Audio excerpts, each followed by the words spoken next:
Irmãos, não penso que eu mesmo já o tenha alcançado, mas uma coisa eu faço, esquecendo-me das coisas que ficaram para trás e avançando para as que estão adiante, eu prossigo para mais forte, eu prossigo para a fim de ganhar o prêmio do chamado celestial de Deus em Cristo Jesus. Ainda em pé, vamos fazer mais uma oração. Pai, fala conosco nesta noite, através da tua mensagem, através da tua palavra. Ó Pai amado, não aquilo que nós queremos, mas aquilo que nós precisamos. Em nome de Jesus nós declaramos, ó Pai, sobre as nossas vidas, ó Pai, a tua bênção. Repreendemos toda a retaliação do diabo, tudo que venha nos impedir de ouvir a tua palavra, tudo que venha nos impedir de sermos transformados nessa noite, nós repreendemos agora em nome de Jesus, declaramos a tua bênção sobre as nossas vidas, em nome de Jesus. Amém. Você pode se sentar, dando glória a Deus. Aleluia.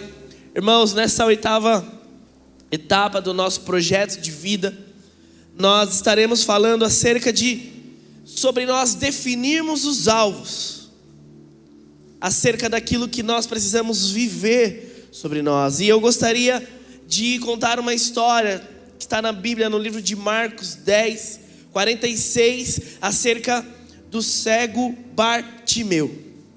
Irmãos, a Bíblia fala que existia um homem chamado Bartimeu, que ele ficava à beira do caminho da estrada para Jericó. E este homem estava à beira do caminho, e a palavra de Deus fala que os discípulos e Jesus passaria por aquele lugar. Na volta, quando Jesus está saindo daquele lugar, aquele homem começa a gritar e começa a dizer: filho de Davi, tem misericórdia de mim. Filho de Davi, tem misericórdia de mim.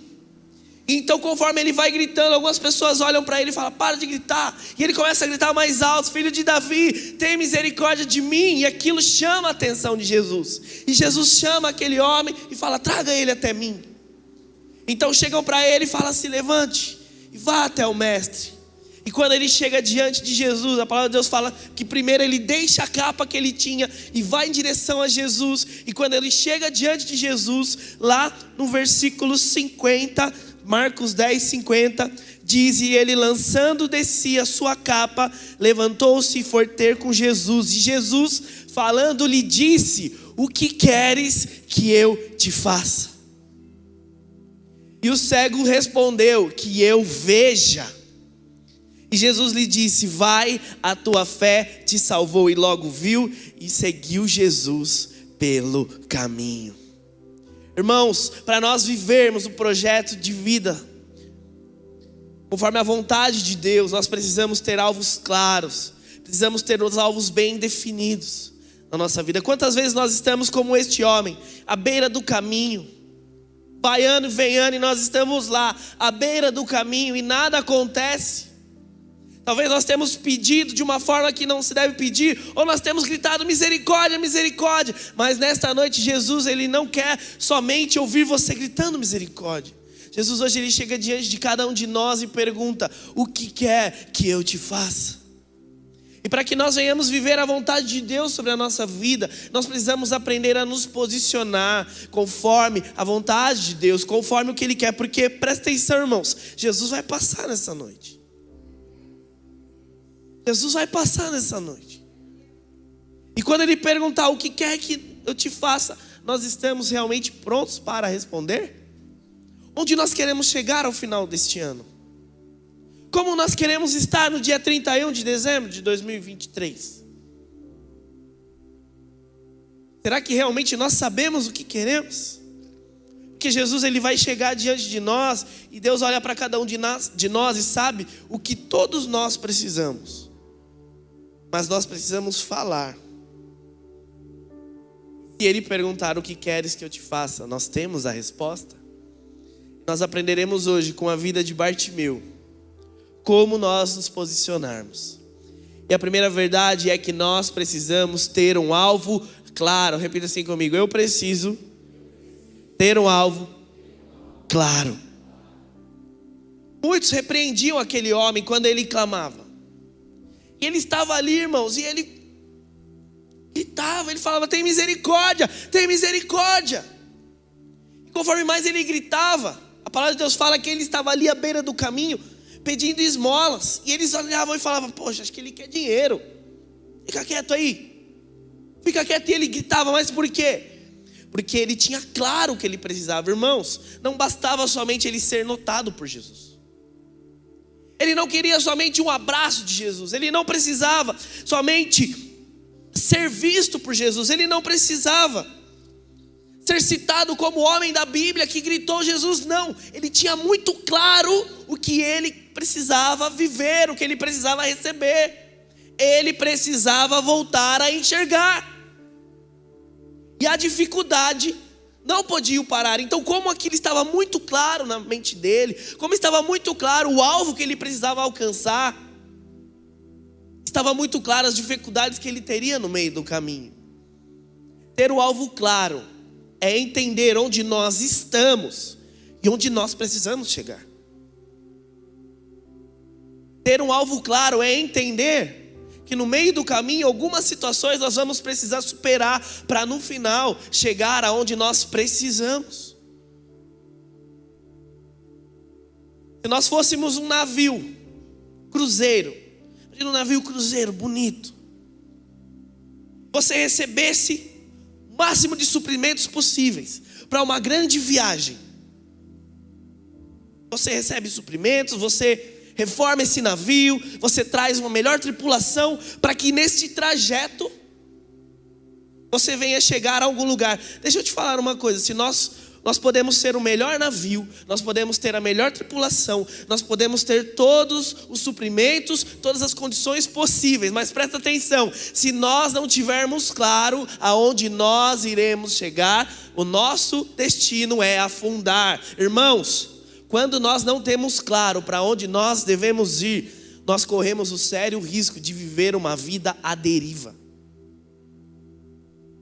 Uma vida à deriva, levado por situações, levados por dificuldades. E aí qualquer cansaço, qualquer luta nos deixa naquele exato lugar. Talvez você está cansado, oitavo dia, meu Deus, continua, vamos até o fim. Falta só mais 4. Quem realmente sabe o que precisa, não vai deixar o cansaço parar. Quem realmente sabe que precisa de um milagre, que precisa de uma cura, que quer viver algo novo sobre a tua vida, não vai deixar o cansaço te impedir de estar aqui todos os dias. Nós precisamos tomar o controle da nossa vida. Nós precisamos tomar as rédeas da nossa vida e parar de ser levado de um lado para o outro, à deriva. Pelo contrário, nós devemos ter um destino traçado, um destino claro. Aquele homem estava parado à beira do caminho, as pessoas tentaram impedi-lo, mas ele se levantou e ele sabia: eu preciso da cura. Eu não quero moedas, eu não quero um abraço, eu não quero ser citado como o homem que gritou filho de Davi. Eu quero ser o homem que foi curado por Jesus e voltou a enxergar. O que você precisa? O quão claro isso está para nós? Qualquer lugar não servia. Qualquer lugar para nós não serve. Existe uma frase famosa que diz: para quem não sabe onde vai, qualquer caminho serve. Nosso projeto de vida talvez ele nunca acontece, porque nós estamos em qualquer lugar. E qualquer forma que nós terminarmos o ano, tá bom, mas nós precisamos ser claros. Glória a Deus. Precisamos ter claro aquilo que nós precisamos fazer, a nossa real situação. Como assim, pastor? Primeiro, eu quero ser um bom marido. Escreve lá: quero ser um bom marido. Só que no meio do caminho, no caminho talvez exista a sua personalidade, o seu temperamento. Eu quero ser uma boa esposa. Mas no meio do caminho talvez esteja aquele temperamento difícil, que não consegue conversar em casa. Então nós precisamos atualizar o nosso projeto e não colocar somente ser um bom marido, mas talvez colocar: Senhor, transforma o meu caráter, transforma a minha fala, me ajuda a ser mais carinhoso. No meio do caminho de ser um bom pai, uma boa mãe nesse ano, talvez esteja se capacitar para entender os seus filhos. Me ajuda a se desprender de relações antigas, daquilo que eu vivi na infância, que eu tenho projetado sobre os meus filhos. Tem que estar claro: eu quero ser um bom pai, eu quero ser uma boa mãe, eu preciso me desprender, eu preciso superar esse obstáculo. É com muita tristeza, irmãos, que a gente compartilha um pouco do que a gente ouve e que a gente ministra na vida dos nossos jovens e adolescentes. Mais de 10 anos liderando jovens e adolescentes na The House. E às vezes a gente se reúne em liderança e começa a orar e chegamos à conclusão: Senhor, a gente não tem que fazer mais culto de adolescente. A gente tem que fazer culto de pai de adolescente. Porque mais da metade dos problemas que são gerados na vida deles, muitas vezes começam nos lares, por uma conversa que não acontece. Nós precisamos entender os nossos filhos. Nós precisamos entendê-los, nós precisamos conversar, nós precisamos verbalizar. E talvez o papel nosso não seja ser o melhor amigo deles, mas pelo contrário, a gente não está ali para isso. Mas o nosso papel talvez seja entendê-los. E no momento que a gente vai julgá-los, a gente entender que aquilo é algo que ele está passando. Saber conversar no momento certo, saber corrigir no momento certo. Tem que estar claro onde a gente quer chegar. Eu quero ser um bom líder. Senhor, me ajuda a vencer os meus traumas, experiências passadas. Eu quero ser um bom profissional, Senhor. Me ajuda a gostar de estudar. Eu quero ser promovido esse ano. No meio do caminho tem a procrastinação. Tem que estar claro. Tem que estar claro. Nós precisamos, como este homem, não deixar que os percalços nos impeçam de chegar aonde nós queremos chegar. E nós devemos entender e olhar para nós mesmos, assumir o controle da nossa vida e falar: eu vou chegar naquele lugar. E quando Jesus chegar e perguntar, isso tem que estar claro. Segunda verdade, nós precisamos ser coerentes com os nossos alvos, irmãos. Ser coerente com os nossos alvos é ter a rota traçada de acordo com aquilo que nós estamos dispostos a aplicar a nossa fé e trabalhar. O projeto de vida não é, irmãos, um aplicativo do iFood. iFood paga nós. Que você vai escrever o seu pedido e até 80 minutos você vai receber ele. Muitas vezes a gente está vivendo uma vida achando que é só escrever e Deus vai vir. Eu vou ficar esperando e Deus vai fazer. Não. Oração, orar e agir. Nós precisamos estar dispostos a agir. Nós precisamos estar, quando formos chamados a nos levantar e falar com o mestre, dispostos a deixar a nossa capa e ir em direção ao que precisa ser feito. Mas nós precisamos escrever de acordo com o que nós queremos fazer. Veja bem, irmãos, Deus trabalha com multiplicação. Deus, ele multiplica. O poder de Deus é infinito. Infinitamente mais é a vontade de Deus para a nossa vida. Então, se você está orando por um 7 de Deus, ele vai ministrar um 70. Se você está orando por um 10 de Deus, ele vai ministrar um 100. Ele vai multiplicar aquilo. Você toma posse? Deus vai multiplicar os seus dons. Deus vai multiplicar os seus talentos. Deus vai multiplicar as oportunidades. Glória a Deus. Mas veja bem, irmãos, vamos fazer uma conta. Galera de exatas. Deus, ele trabalha com multiplicação. E você escreve no seu projeto: eu quero falar uma nova língua. Eu quero ter uma oportunidade profissional fora do país. Aí escreve, glória a Deus. Aí a pergunta é: o quanto você está estudando de inglês ou de outra língua? Aí eu não estudo. Não, mas que escola você se matriculou? Ou que professor você contratou? Ou quanto tempo de estudo no seu dia você está reservando para aprender uma nova língua? 0. Então Deus, ele vem com 70. Deus é poderoso, ele vai fazer, amém? Mas vamos lá, 70 vezes 0 igual? 0. Coerência. Coerência. Você escreve lá: Senhor, eu quero passar no vestibular. Eu quero entrar na melhor faculdade. Aí você escreve, você tira foto da faculdade, se prepara e você vai lá, visita o campus. Você não faz um cursinho. Você não estuda, vai atrás de uma apostila. Você vai fazer a prova. Deus se prepara e fala: Senhor, abençoa a minha prova. Sempre que alguém vai pedir uma oração para mim, eu sempre falo: Senhor, multiplica o que ele estudou. Aí tem uns já...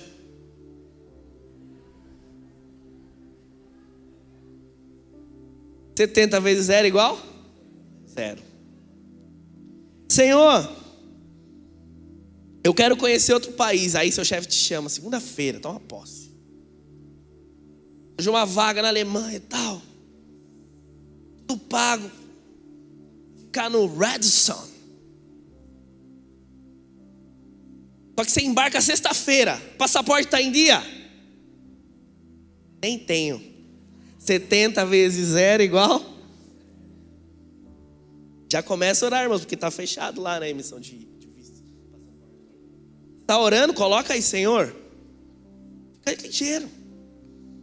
Se você quer conhecer alguém de Jesus para casar, dá um glória a Deus. Vou dar mais uma chance para você olhar para o lado. Pelo amor de Deus, mano, a turma é muito lerda. Vamos lá. Se você quer conhecer alguém de Jesus para casar, dá um glória a Deus. Olha aí, olha aí, olha aí, olha aí. Olha, olha, olha. Amém? Eu quero conhecer alguém de Jesus, alguém que está envolvido na obra. Ai, que benção. Mas onde você está procurando? Na igreja ou fora? 70 vezes 0 igual? 1000 vezes 0 igual? 2000 vezes 0 igual? A gente tem que estar coerente. Então a gente faz a nossa parte. E escreve o que a gente realmente quer viver. Escreve o que realmente aqui a gente quer viver. E o que está disposto a agir. Deus, irmãos, Ele vai nos surpreender. Porque a palavra de Deus fala que a vontade de Deus ela é boa, ela é perfeita e ela é agradável. E se prepara. Nem olhos viram, nem ouvidos ouviram, nem jamais penetrou em coração humano as coisas que Deus tem preparado para nós. Você vai escrever no seu projeto, vai apresentar para Ele e vai falar: Senhor, eu quero viver isso sobre a minha vida, eu estou disposto, eu vou pagar o preço, eu vou escrever aqui, mas amanhã eu vou me matricular naquela escola, eu vou entregar um currículo, eu vou procurar nos lugares certos, eu vou me capacitar, eu vou preparar, eu vou estudar. Deus, Ele não vai vir com 70, Ele não vai vir com 700, Ele vai vir além da medida, recalcada, sacudida e transbordante, irmãos. Submeta ao Senhor, entregue para Ele, mas seja coerente. E a terceira verdade, seja específico. Se coloque de pé.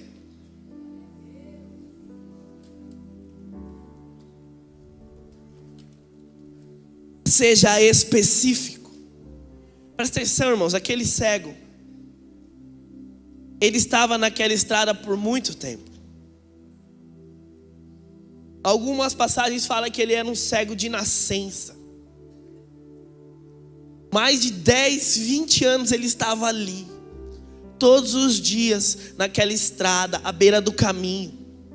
Ele estava à beira das muralhas de Jericó, mas talvez quem tivesse quebrado era ele, precisando de ajuda, precisando de um cuidado. E por anos ali naquela estrada ele ouvia pessoas passarem, ele ouvia o barulho da moeda cair, ele ouvia as pessoas talvez zombarem dele, ou as pessoas dizerem: pô, ele é assim por causa dos pais. Por anos ele viveu ali e de repente, irmãos, ele começa a ouvir outras histórias. Ele começa a ouvir uma história de uma mulher que foi curada. Ele começa a ouvir uma história de um homem que estava morto e ressuscitou. De repente ele começa a ouvir história de paralíticos que pegaram a maca e começaram a andar. E aquela esperança naquele coração daquele homem começou a mudar. E talvez Jesus tenha passado ali, ou até mesmo outras pessoas que poderiam. Alguns estudiosos dizem que a capa que ele usava era dos discípulos de João Batista, que também curava. Mas naquele momento ele pediu esmola, ele não pediu o que ele realmente precisava. E ele começa a ouvir, e uma multidão chegar, uma multidão se aproximar, e ele não se contenta em ficar calado, pelo contrário, ele começa a gritar, porque ele tinha muito claro onde ele precisava ir. Ele começa a gritar porque ele tinha muito claro onde precisava ir. Mas veja bem, Jesus o chama, e a história dele poderia ser mudada naquele exato momento. Agora imagina, irmãos, se quando Jesus fala para ele: o que queres que eu te faça? Ele fala: tenha misericórdia. Jesus fala: tá bom, eu tenho, pode ir embora. Ele nunca seria curado, porque depois Jesus entra em Jerusalém, não volta mais. Ou então ele fala: ô Jesus, dá um dinheiro aí. Ô Jesus, me dá uma capa nova. Por anos aquele homem foi levado àquele lugar por outras pessoas. Ele talvez nunca teve a opção de escolher algo. Jesus chega para ele e dá essa escolha. Fala: escolhe. Jesus está restaurando a dignidade quando nós somos específicos. Primeiro, nós estamos colocando na mão de Deus. Quando Ele fizer, poderemos dizer que somente Ele podia fazer. Ser específico é ser destinado ou pertencente exclusivamente a um indivíduo. Quando nós escrevemos especificamente o que nós precisamos, nós estamos vivendo exatamente e nos preparando para viver exatamente aquilo que Deus tem para nós. Seja específico no teu alvo. Existem situações que Deus preparou só para você. E se passa no teu coração essa vontade, não tenha medo de escrever, porque Ele hoje quer restaurar a tua vida. Ele não quer que você fique à deriva. Ele não quer que você viva as escolhas de outras pessoas. Ele não quer que você viva as escolhas que outras pessoas impõem sobre você. Ele quer que você viva o que você precisa viver. Mas principalmente, Ele quer que você viva a vontade dEle, que é boa, que é perfeita, que é agradável. E nós precisamos nos conectar neste lugar e escrever: Senhor, eu quero isso, por isso mude. Eu quero mudar naquela casa. Eu quero morar naquela casa por Senhor, eu quero morar em uma casa assim, com tantos cômodos, desta forma, naquele local. Mude, eu quero emprego melhor por eu quero trabalhar naquela empresa, ganhar tanto, desta forma, tantas horas. Escreva especificamente: Senhor, eu quero a minha família restaurada. Mude por eu quero aprender a me comunicar com os meus filhos e saber ouvir minha esposa. Eu quero aumento salarial. Mude por eu quero dar um dízimo de tanto, até centavos coloca. Sabe por quê, irmãos? Porque na hora que Deus fizer, vai olhar aquilo, vai falar: só Deus podia fazer. Só Deus podia fazer. Nesse momento, se coloque na presença do Senhor. Apresente teu projeto a Ele. E eu te desafio: mude a sua atitude. O Senhor Jesus está passando aqui. E nós estamos a uma oração de distância do nosso Deus. E Ele chega e pergunta: o que queres que eu te faça? Qual a nossa resposta? Apresente seu projeto, comece a orar. Mas antes, fale: Senhor, remove toda a confusão da minha mente. Me dá clareza. Me dá clareza para esses objetivos. Talvez você ache que você não merece viver isso. Talvez você ache que você não merece. Talvez você ache que você não é digno. Você está na presença do Deus Todo-Poderoso. E Ele te pergunta: o que queres que eu te faça? O que queres que eu te faça?